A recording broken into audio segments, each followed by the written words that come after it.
नमस्कार किसान भाइयों, मैं आज आप लोगों के बीच एमडी बायोकॉल्स प्राइवेट लिमिटेड द्वारा निर्मित एक अति विशिष्ट उत्पाद बिलीव जो नीम ऑयल के नाम से जाना जाता है उसके बारे में चर्चा करने आए हैं। इसके सारे गुणों को और इसकी विशेषताओं को, इसकी उपयोगिता को आज हम समझेंगे। बिलीव के अंदर एजाडायरेक्टिन मुख्य रूप से है एवं वैज्ञानिक तथ्यों से ये पता चला है जो इसके अंदर 140 टाइप के अल्कलॉइड्स पाए जाते हैं, एस्टिरॉल्स एवं ट्राइटर्पिनॉइड्स पाए जाते हैं। जब इसका निष्कासन हम लोग नीम के बीज से करते हैं तो एमडी बायोकॉल्स द्वारा निर्मित बिलीव की शुद्धता एवं सांद्रता वैज्ञानिक तथ्यों के आधार पर 95% को निश्चित रूप से इसका मानक माना जाता है। उस मानक को एमडी बायोकॉल्स का बिलीव पूरा करता है। वैज्ञानिक दृष्टिकोण से इसको सारे चूसक कीट,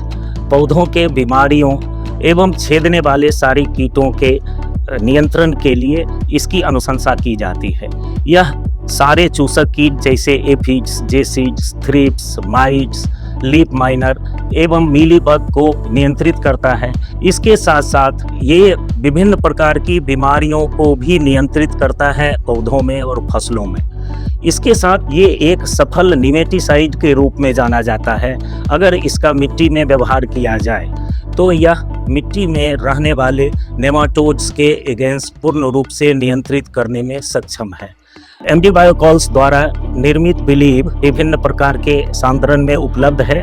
300 ppm, 1500 ppm, 3000 ppm एवं 10,000 ppm। अगर वैज्ञानिक दृष्टिकोण से देखा जाए तो सारे रासायनिक कीटनाशक एवं रासायनिक फफूंदनाशक किसान बहुतायत मात्रा में इसका व्यवहार करते हैं, तो उसका मोड ऑफ एक्शन, काम करने की शैली है एकीकृत, यानी एक सिंगल साइट एक्शन होता है, जबकि बिलीव का मल्टी साइट एक्शन है, बहुआयामी इसका कार्यशैली है। इसे विभिन्न प्रकार के फसलों में जैसे सब्जी की फसल, फलों की फसल, सारे धान्य फसल में इसका व्यवहार किया जा सकता है।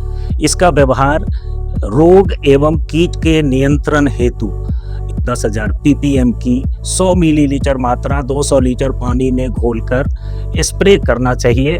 यह अगर कीट और बीमारी आने के पहले अगर इसका छिड़काव किया जाए तो बीमारियां नहीं आती हैं, कीट नहीं आते हैं, और अगर आ गए हैं तो इसको प्रिवेंटिव तो क्यूरेटिव के रूप में इसका व्यवहार करना चाहिए। अगर जैविक खादों में मिला करके इसे मिट्टी में मिलाया जाए तो यह मिट्टी के नेमाटोड्स को कंट्रोल करता है। इसके साथ साथ मिट्टी के भौतिक, रासायनिक एवं जैविक संरचनाओं को ठीक करता है एवं नियंत्रित करता है, जिससे अपनी फसल ज़्यादा उपज देती है, मिट्टी ज़्यादा उपजाऊ रहती है। सेब की फसलों में बिलीव की उपयोगिता की अनुशंसा 3 अवस्थाओं में की जाती है। 10,000 ppm की 100 मिलीलीटर मात्रा 200 लीटर पानी में घोलकर प्रथम अवस्था यानी पिंक फ्लावर बड 50% आ जाने के बाद इसका प्रथम छिड़काव किया जाना चाहिए।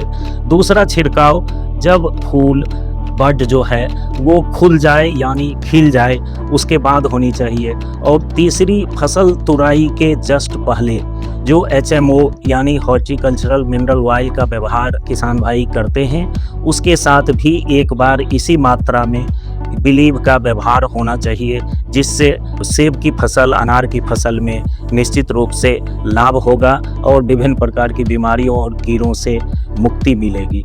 तो सबसे अंतिम में ये कहना कोई अतिशयोक्ति नहीं होगी कि यह नीम ऑयल यानी बिलीव के रूप में नीम ऑयल एक आपके जैविक खेती के लिए पूर्णतया सुरक्षित, अनुशंसित, वैज्ञानिक दृष्टिकोण से बिल्कुल सुरक्षित है एवं जैविक खेती के लिए एकदम से उपयुक्त है।